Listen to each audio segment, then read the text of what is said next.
views expressed on this program are those of the hosts, guests, and callers, and are not necessarily those of this station, its management, or other advertisers. You're listening to Transformation Talk Radio.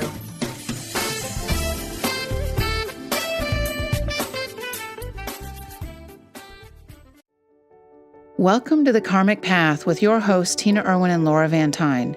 Join us as we dive into the normal and the paranormal to break through the darkness and to help you realize how karma, spiritual law, and psychic ability all combine to open the doors of understanding.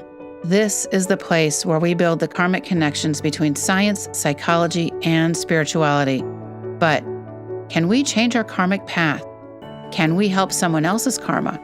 Stay tuned and join us for an opportunity to look at life and spirituality from a down-to-earth, no-nonsense, practical perspective. The Karmic Path radio show with Laura and Tina, Better Karma for Better Living, starts now.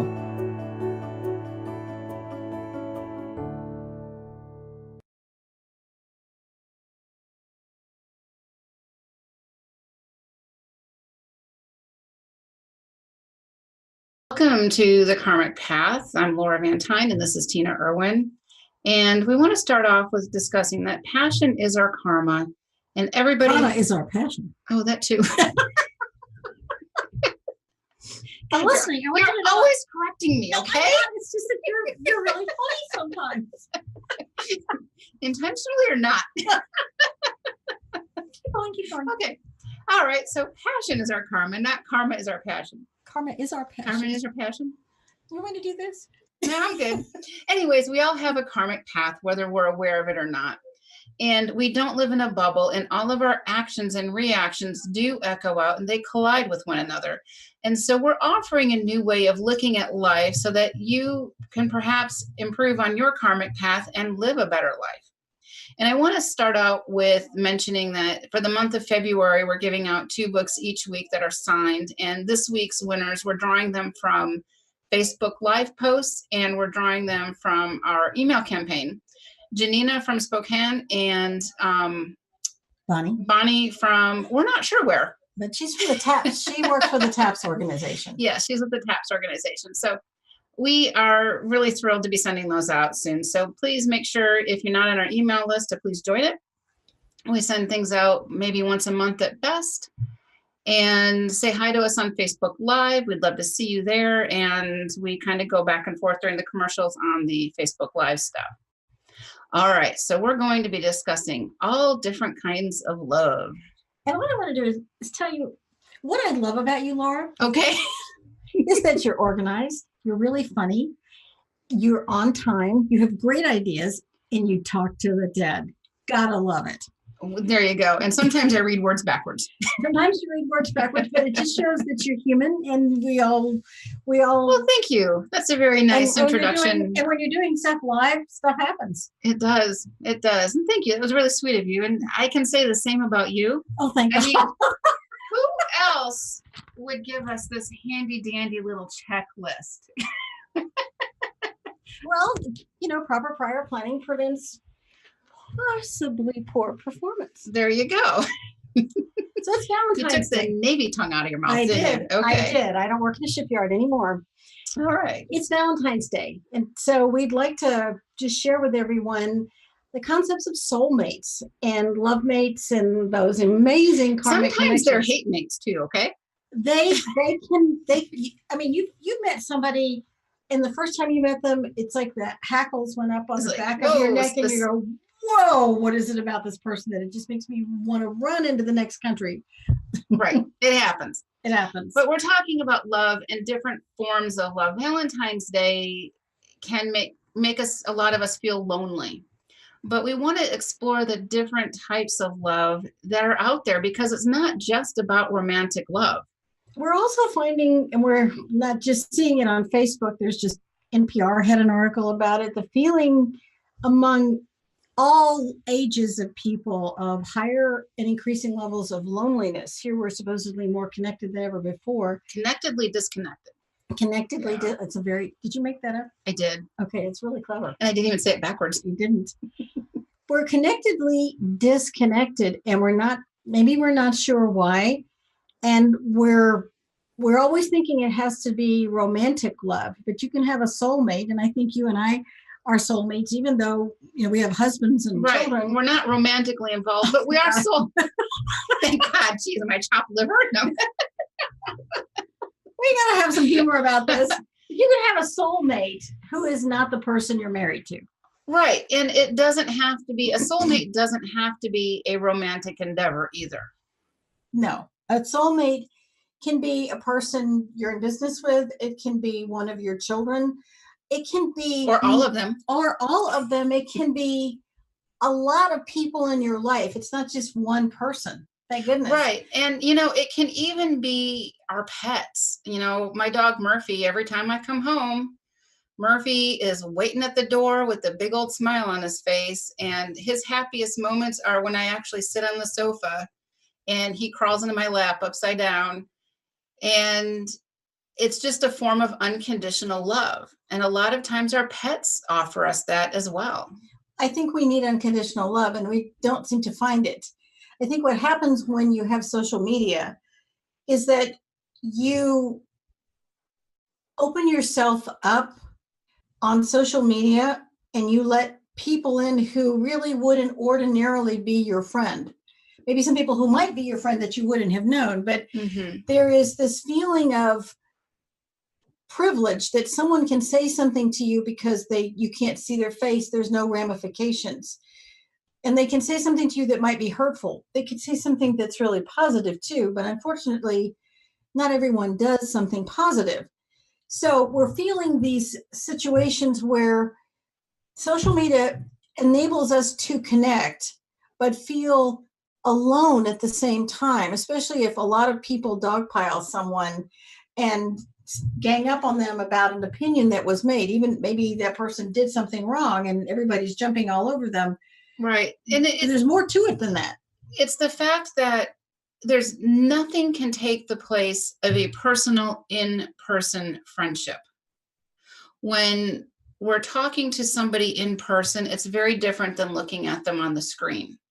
Even though we're really grateful you're looking at us on the screen. Yes. And the ability to, at dinner time, put your phone down and not feel the impulse or the urge to answer every text, tweet, email that comes by, and to give that person your undivided attention, no matter what your relationship is with them. It's a form of giving. It's a form of connection.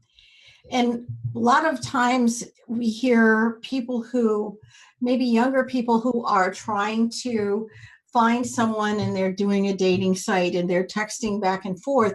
And the concept of speaking to someone on the phone has become so it can be terrifying, right? Well, why would you talk to someone on the phone? You could hear their voice. Because you have a phone interview and you just graduated college. And right. You have to learn how to speak on the phone with some level of education, authority, and personability. Right. And, we're bringing up the social media thing because I think it really does affect us, a myriad of age groups. It's not discriminatory. But one of the things, the biggest facet about love is that love is an opportunity for us to have experiences. And we are immortal. These bodies, as I said last week, they're kind of like rental units. We're borrowing them right now, and eventually we shed this body and our soul moves on.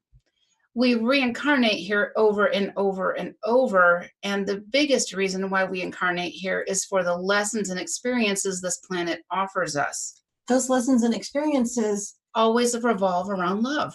And the interactions with other people, whether they're very beneficial or really detrimental.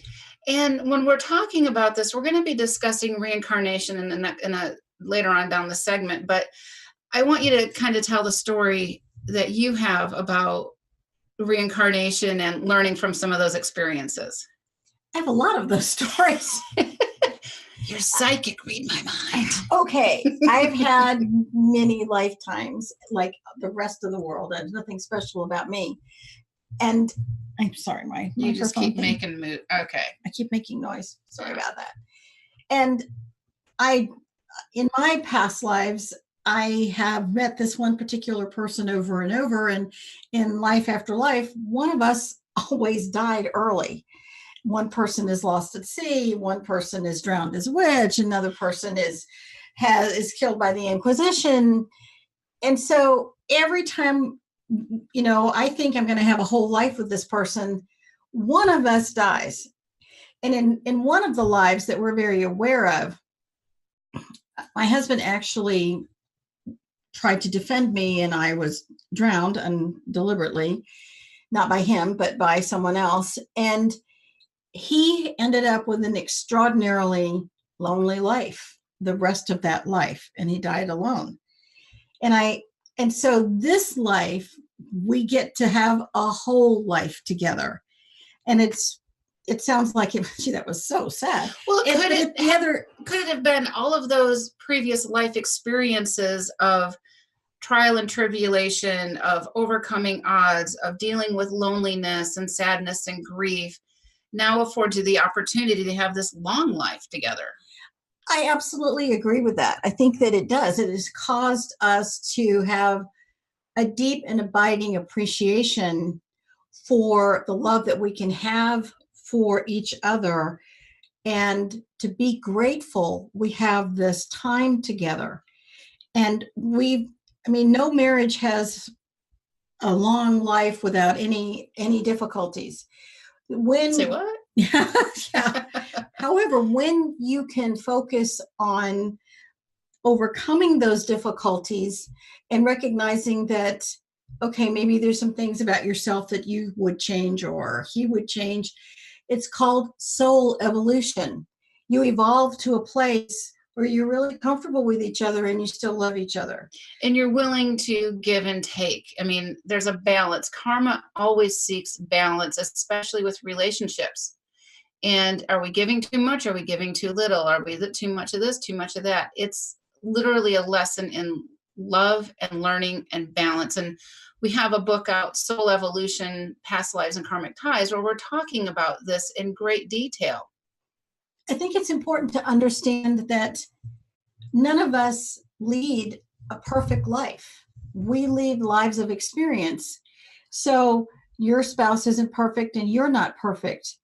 And we have had situations where in the past, in many centuries past, we had whole family groups that were, and friends and neighbors that were loving and working together.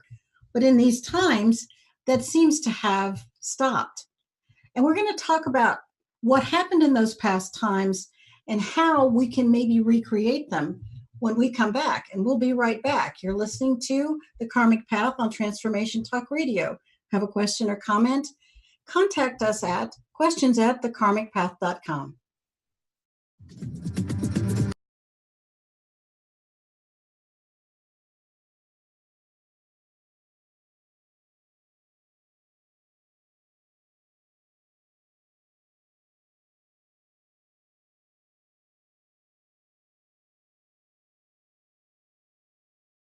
If you can't listen live, an easy way to find us is you can simply download the Karmic Path app to your phone or device.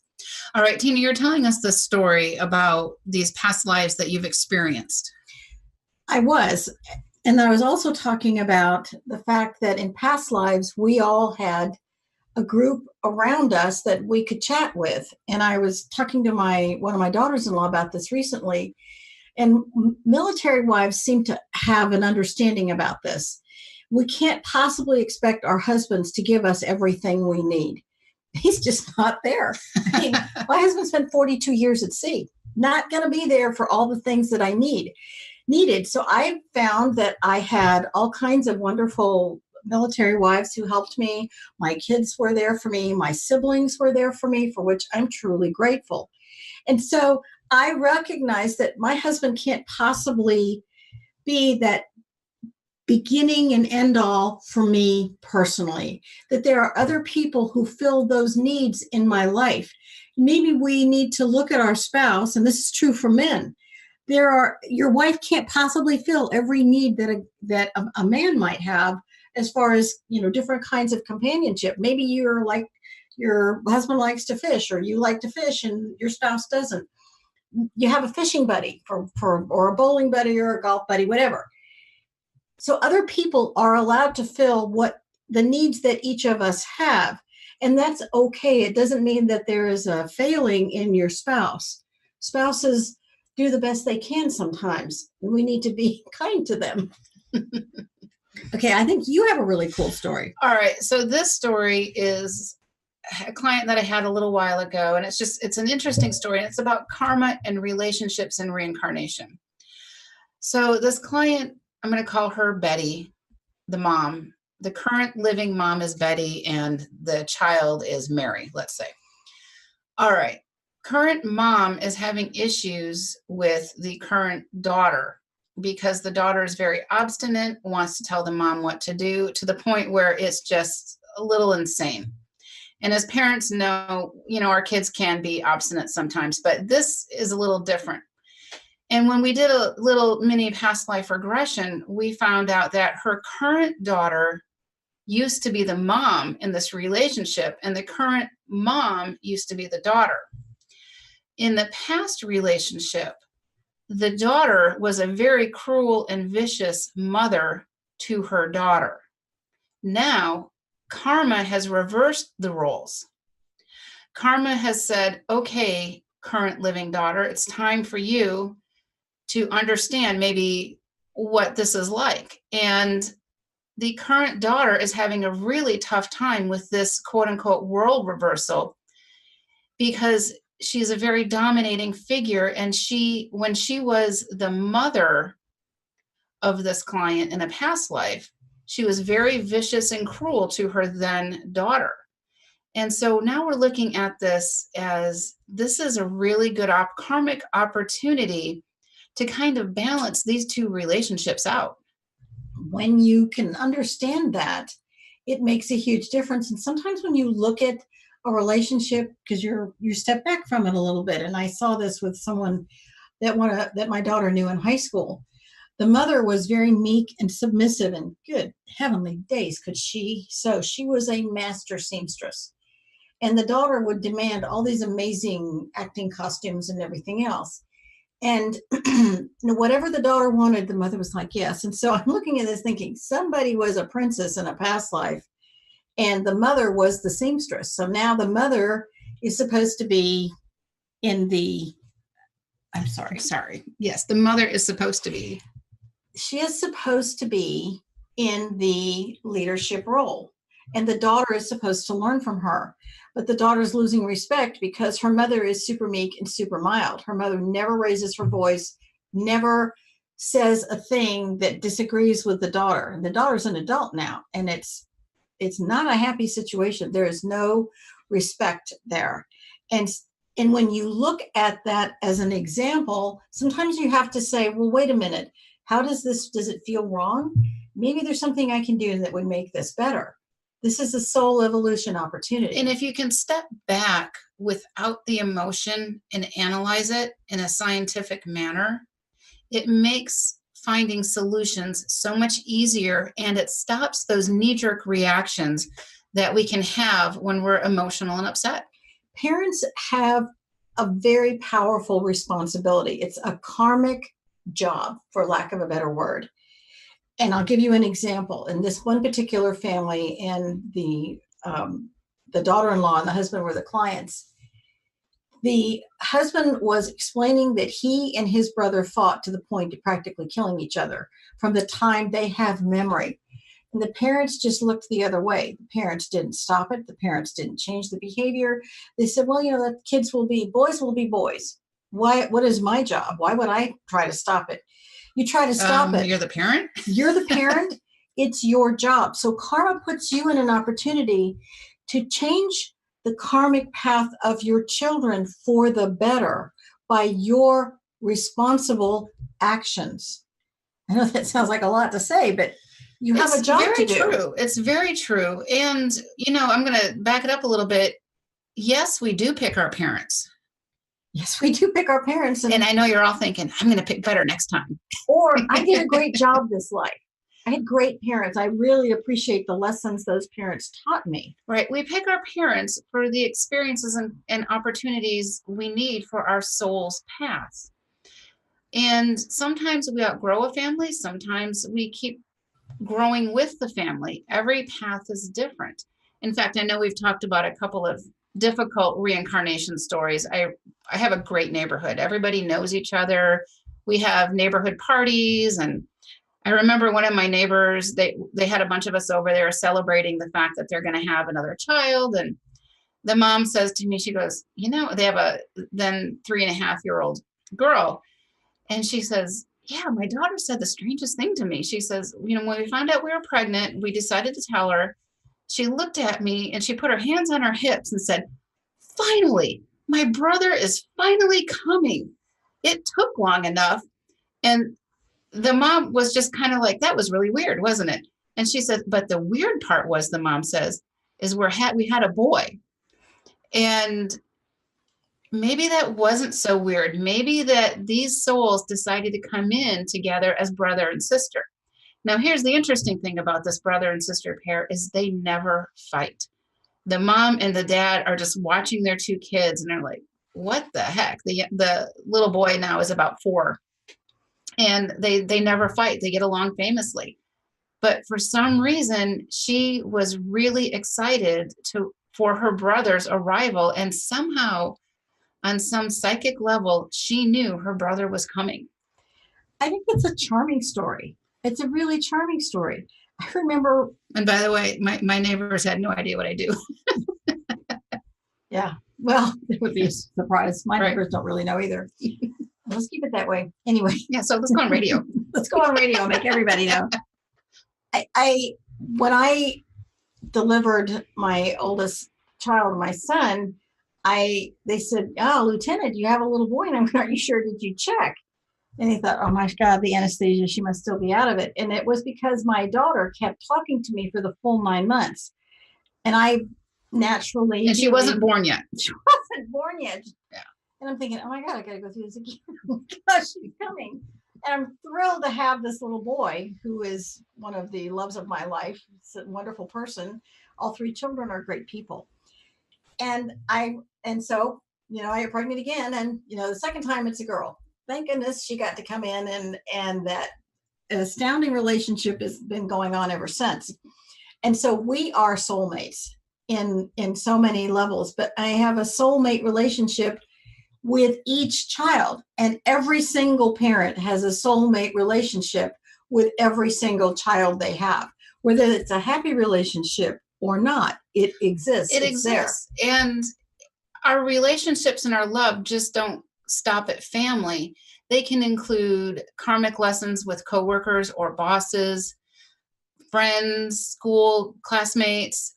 It doesn't stop. And so if you're, kind of sitting here kind of lonely, start looking around and see who your friends and family are and those loved ones around you. And we can learn to appreciate what they can offer us. And it's not always going to be an easy offering.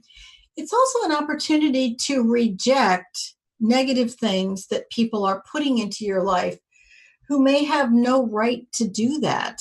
And again, this kind of goes back to social media. Look at the people in your life who matter the most and who are the most important to you. And then see how much you're allowing in your life. And let's say that you've always had a turbulent relationship with your mother or your father.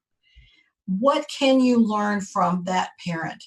Maybe you're a soulmate with that parent. And I will use this quick example. When I met my mother-in-law, it was truly a dislike at first sight, to the point I wanted to run out of the room screaming, vomiting. It was really, really bad. And it went downhill from there. And it went downhill for a very long time until I was finally able to come to terms with the fact that I had to resolve this lifetime. I had a lot of help with it. I had to study and study and study. I had to come to terms with some things within myself. I didn't like who I was when I was around her. I almost became a different personality. So I'm certainly saying that out loud. But when I came to terms with it, I realized that some things about her weren't the same this lifetime as they had been in the past. And maybe we could forge a different relationship, which we did. And we're going to be right back. You're listening to Transformation Talk Radio on the Karmic Path.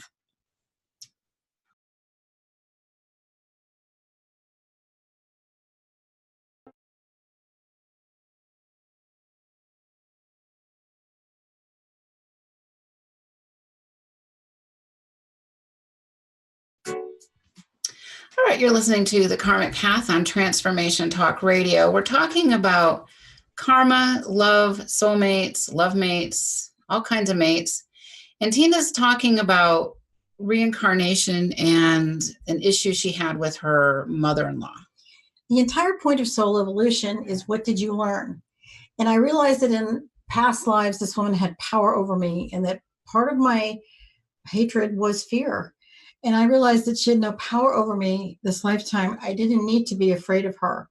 We had quite a period of time where we didn't talk to each other because I didn't like who I was when I was with her. And then eventually we did have a reconciliation, and we set up some ground rules. She followed the ground rules. I followed the ground rules, and we were able to build a relationship in the latter half of her life. She died at 90. And she was able to tell me that she thought I was a good mother. She thought that she was grateful that my husband and I have had such a long marriage, and she loved me. That's a really big deal for someone whose initial meeting was one of vomiting. I mean, to be blunt. That's soul evolution. And I know people talk about being spiritual, but sometimes being spiritual is really hard work. It was really hard for me. I'm not going to sugarcoat this. It was really hard. And we're all going to come across those difficult personalities. You're not going to live a life and not come across a difficult personality.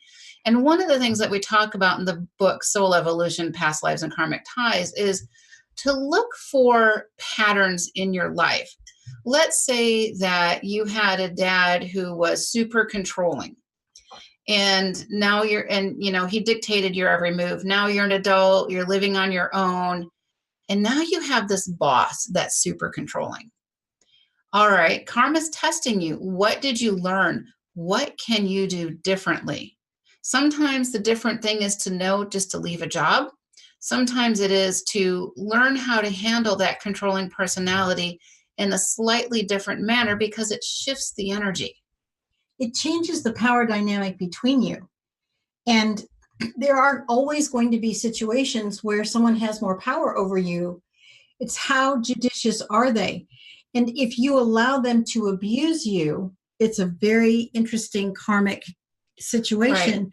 If you have the power to stop someone from abusing you and you don't use it, then you earn the karma for allowing them to create negative karma by abusing you.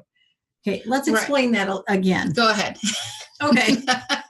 So if someone is hurting you and you could walk away, or they're hurting your children and you don't do anything about it, you don't stop it, then obviously the person who's doing the abuse is earning negative karma.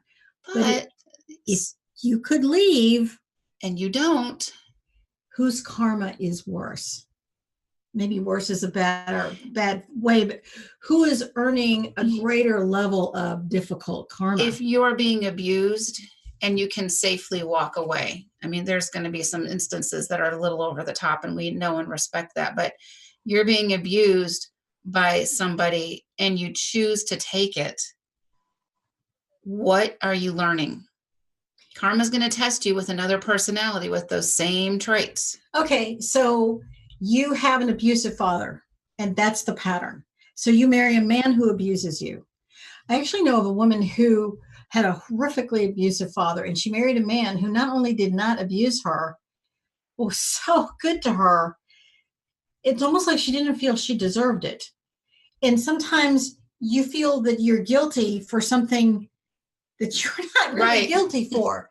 And again, the abuser and the abusee are soulmates trying to evolve past this darkness that is this little dance that they're doing, right? So it's how do you step out?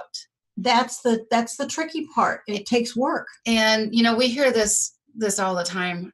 If I had to do it over, I would surely do it differently. Well, guess what we do? But it's theme and variation, because if you take the same test with the same questions all the time, it doesn't prove you've learned anything. So this is why we have theme and variation that karma offers us. And I also want to talk about another situation that happens a lot. And this was recent. a woman had written in and she said that, I don't understand. My boyfriend is leaving me and he's calling me all these terrible things. And I gave up my hobbies for him. I stopped everything so we could spend time together. If he wanted me for something, I dropped what I was doing and I ran to him. What more could I have done? And she said, he kept treating her worse and worse and worse.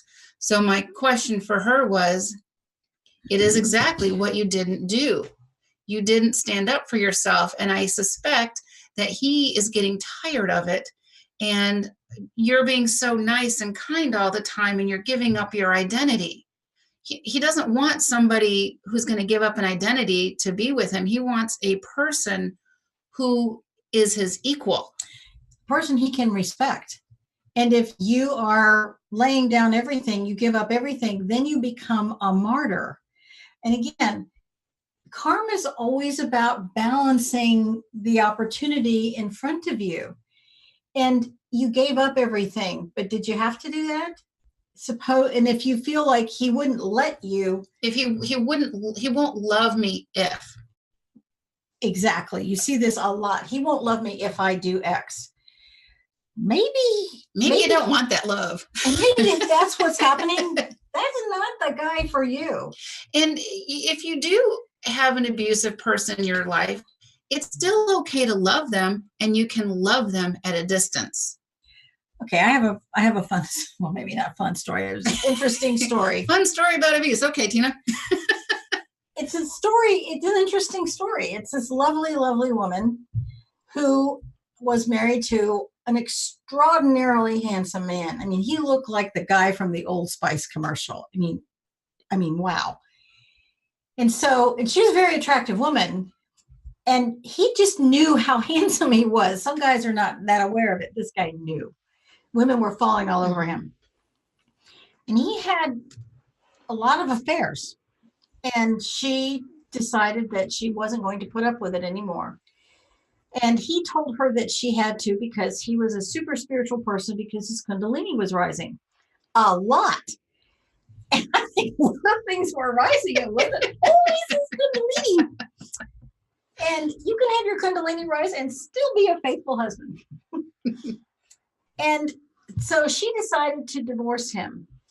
And she decided not to hate him because they have children together. And she said to her children that she was making a responsible choice because she didn't choose to live this type of life. She could always love him because he's the father he is their father. She can always love him, but she doesn't always have to love or appreciate or put up with his actions. So they had as amicable a divorce as you could have, and he continued his pattern. She didn't. She really, really improved herself. She has an amazing relationship with her children. She is quite the backbone.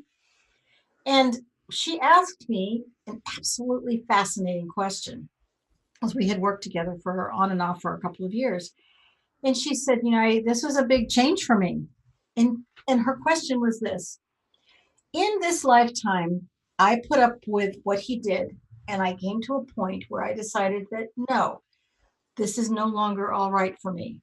I did it in a kind, responsible, spiritually, karmically correct way. And now he's still behaving that way, but I'm moving forward. Do I have to come back in another lifetime with him and do this all over again? And first of all, I don't tell futures because it's a violation of spiritual law. So there's no divination going on here. What I did tell her was the way karma works is that if you learn the lesson in one lifetime, you don't have to repeat it 52 more times. Karma may test you to see if you got the lesson. But once karma is really, really sure you got the lesson, then you don't have to repeat it. However, if your ex-husband wasn't learning the lesson and he continued the behavior, then he will have to continue learning the lesson with a different spouse. You will go on to a different person as your spouse potentially in this life. It could also happen in this life or the next life. And those wonderful things can happen. That's the beauty of soul evolution. That's what it's really all about. And like we said before, we're always getting tested. So when we look at a difficult situation, if you step back and say, okay, what's the test? What am I supposed to learn? That gives you your power back. Oh, that's a great point. It really does. It gives you your power back. Okay, my boss is being a jerk to me. He just humiliated me in front of this meeting. Okay, what am I supposed to learn from this? If you step back, lick your wounds, but then be done with it. What was I supposed to learn? Okay, am I supposed to learn how to politically handle him? Maybe I'm supposed to learn something about work politics, or maybe I'm supposed to go to HR. Maybe. Every situation is unique. There's no one right way or pattern to solve a problem. That's why we have a karmic path, and there's many paths within that path. And when we come back, I have kind of an interesting story, and we will be right back. You're listening to the Karmic Path on Transformation Talk Radio. Have a question or comment? Contact us at questions@thekarmicpath.com.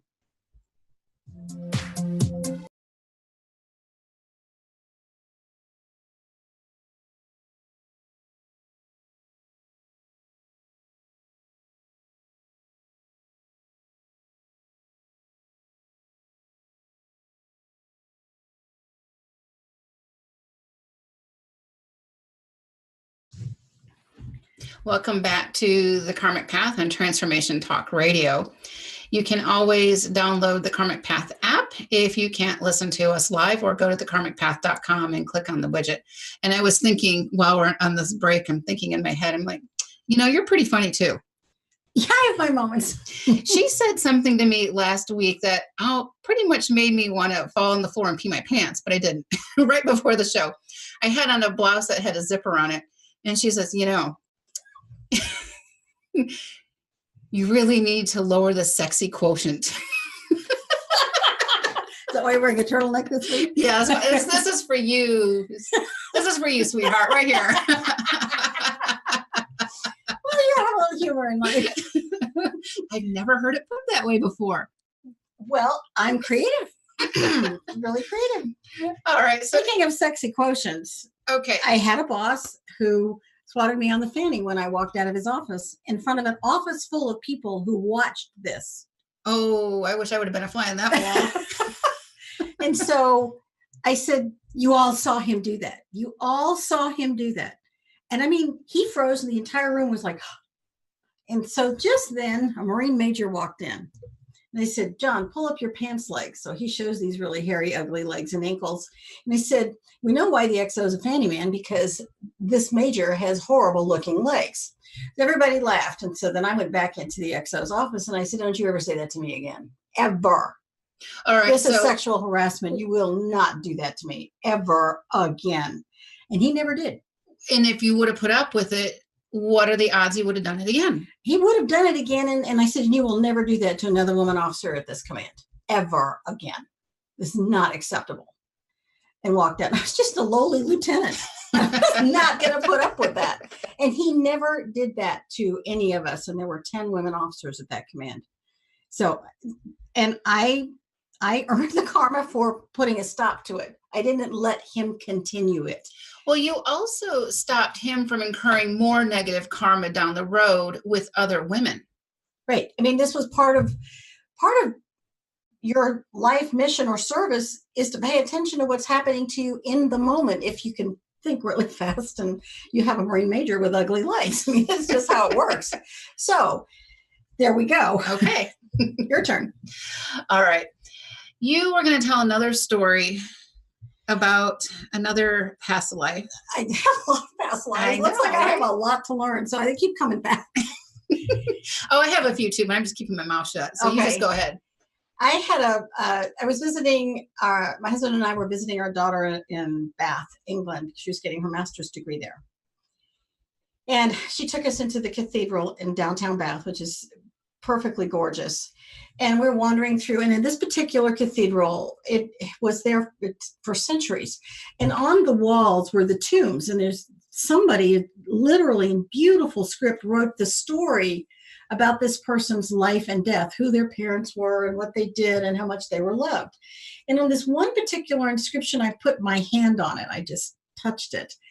And this wave of emotion hit me. And it was about this woman whose niece died as a young woman. And she and her niece had been so close to each other. And I just felt this emotion just getting worse and worse. And we actually went to England. Or more intense. More intense. Thank you. It's a better word. So when we went back, when she graduated, and I went back to the cathedral, and this time when I touched it, I knew for sure I was the aunt and she was the niece who had passed away. And I just, I had to leave the cathedral, and I sat down and cried. And I found myself profoundly grateful that I got to have another life with this amazing person. And that I found that life that we had. That's why Bath was so familiar. Well, and sometimes karma will take us to places that we've been to in the past. Yes. To get very good resolution of some sort. And so if you think about, if you're looking at reincarnation, who was I or where was I or whatever, think about things you like, or think of your interests or locations that, you're drawn to. There might be some clues there, just like you had in Bath. And Italy and South America. There's a lot of places, a lot of lives. So there's a lot to learn. There's always a lot to learn. All right. So that was, I said all right this time instead of you saying it. But you said so also. I did. We're always trying to not say the same words. We're trying to be conscious of it. One of the things that's really helpful if you feel that you're lonely is to connect to the divine. And you can do that with blessing and prayer. It's a part of loneliness is a separation from the divine, from feeling you're connected to God. I mean, when people talk about being spiritual, they seldom mention the G word. But when you are connected to God, to the divine, and you say those prayers and you have a conversation, and it doesn't matter what your faith is irrelevant. It's personal, it's private. And you can feel that connection. There's a part of you that's not ever going to be lonely again. It takes time. You have to work at it. It's important, but it's really, it can be a very powerful change in your life. And it helps you on your path of soul evolution. And we are segueing into. We're going to read a quick passage of Soul Evolution. And this kind of sums up a lot of what we're discussing today. How do I know if I learned the lessons from previous lives? If you look around you and you have great health, a happy outlook on life, abundance, which can take on many forms, children if you wanted them, a wonderful love life, fulfilling work, then obviously you've overcome many patterns. If you have all of this and you're still seeking other types of experiences through service, giving love and compassion, then it's possible to say that you've come a very long way and are perhaps on your way to realizing a life mission. You're in a great position to soar in your quest for greater and greater insights, understandings, and opportunities to do more service. But what if the opposite is true?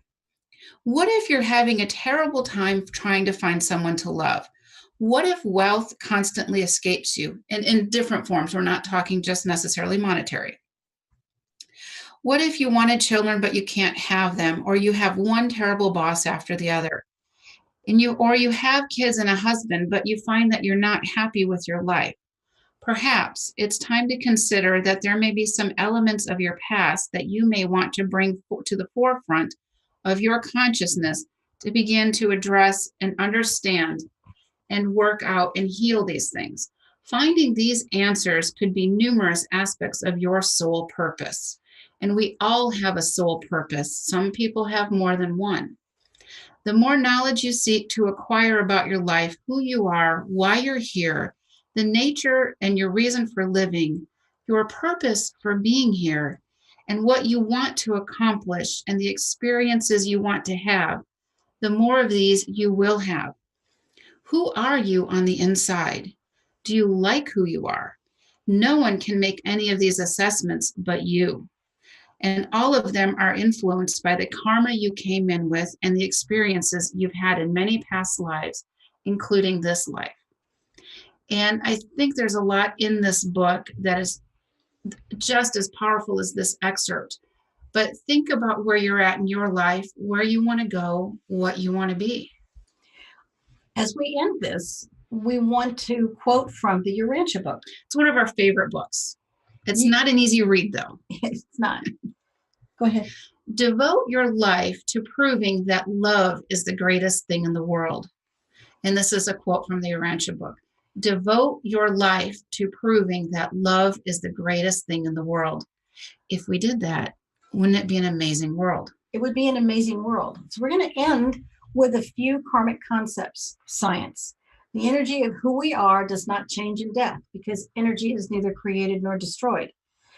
Our psychology view. What we learn in each relationship we have, whether or not it is love, hate, or all that is in between, is part of the psychology that makes us a whole person. And the spiritual element. Souls reincarnate for the lessons and opportunities that soul needs on their karmic path. If you don't have the one you love, love all the people who are around you. Make their life wonderful. Love with all of your heart. And we want to thank the oillounge.com for sponsoring our show. They come in each week and we are very, very grateful to them. If you haven't checked out the oillounge.com, please do so. It's full of a ton of information on essential oils. Thank you for listening to The Karmic Path on Transformation Talk Radio. You can contact us at questions@thekarmicpath.com. Please download our app. It's absolutely free on iTunes. We're also grateful to our producer, Kat Greavy from Transformation Talk Radio. Talk to you next week.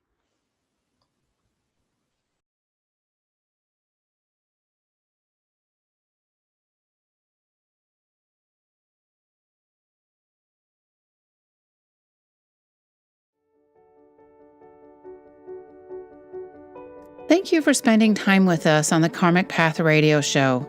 Listen live every Thursday at 4 p.m. Pacific Time as we explore the fascinating elements of karma and how to make those critical connections between spirituality, science, and psychology. Both of us are seasoned psychics living ordinary lives in public education and the military. Tina and I both have a deep-rooted dedication to learning how the unseen world works and to share this knowledge. Learn how to create a heightened sense of understanding and karmic awareness for greater personal balance with the Karmic Path. For more information, visit thekarmicpath.com.